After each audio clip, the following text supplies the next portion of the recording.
Вопрос такой, идти в свой мечте, то есть той цели, в которой ты чувствуешь, что это твоя миссия, жизнь, или же просто прислушаться родных и учиться и прожить жизнь, как все 90% людей мира. Нет, идите за свою мечту. Вы что? Жизнь, она один раз дается. Как вы можете его пережить только потому, что кто-то что-то говорит? Вы что? Никогда не делайте так. Вы должны делать то, что в мечту заложил вам Всевышний. Он вам внушал эту мысль. Поймите правильно, пожалуйста, делайте то, во что есть воля Божия.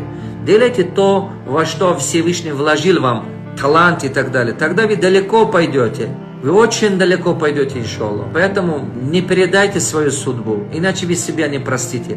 В конце жизни вам будет очень больно. Очень больно будет, если вы просто послушай кого-то, прожили не свою жизнь, а жизнь, которую кто-то говорил. Вам будет очень больно. Так что живите своей